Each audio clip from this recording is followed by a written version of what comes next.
માન્ય ગોપાલભાઈ ઇટાલિયા. માનનીય અધ્યક્ષ શ્રી, આટલા મહત્વપૂર્ણ વિષય ઉપર આવેલા છેલ્લા દિવસના પ્રસ્તાવમાં મારો સૂર પુરાવા માટે મને તક આપવા બદલ આપશ્રીનો આભાર. માનનીય અધ્યક્ષ શ્રી, પણ 2 મિનિટ જ છો, 2 જ મિનિટ. આંગણામાં ઘોડા દોડાવવાના છે. પૂજ્ય મહાત્મા ગાંધીજી જ્યારે દક્ષિણ આફ્રિકાથી ભારત પરત આવ્યા 1915માં અને એમણે જોયું કે ભારતની સ્થિતિ શું છે, ત્યારે એમણે અહીંયા કોચરબ પાસે સત્યાગ્રહ આશ્રમ સ્થાપના કરી અને 11 મહાવ્રતો લીધા. આપણે ભણવામાં આવતું સત્ય, અહિંસા, ચોરી ન કરવી, વણજોતું નવ સંગરવું, આખી કવિતા છે.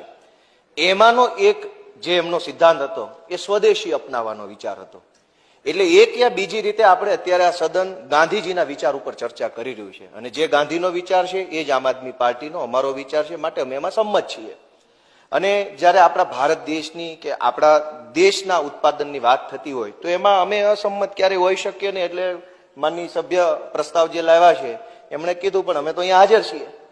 આજે માનનીય અધ્યક્ષશ્રી મને કહેતા ગર્વ થાય અને એમાં સૌનો ફાળો છે.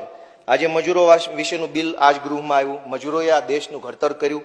આજે આપણે ગર્વથી કહી શકીએ કે સર્વિસ સેક્ટરમાં, મેન્યુફેક્ચરિંગ સેક્ટરમાં અને બજાર તંત્રમાં ભારત વિશ્વનું સૌથી મોટું માર્કેટ છે બધી જ બાબતોમાં. પણ ભારતની આત્મનિર્ભરતા વધે એ તો એનાથી રૂડું કંઈ હોઈ ન શકે. પણ ગાંધીજી સ્વદેશી કોને કહેતા હતા?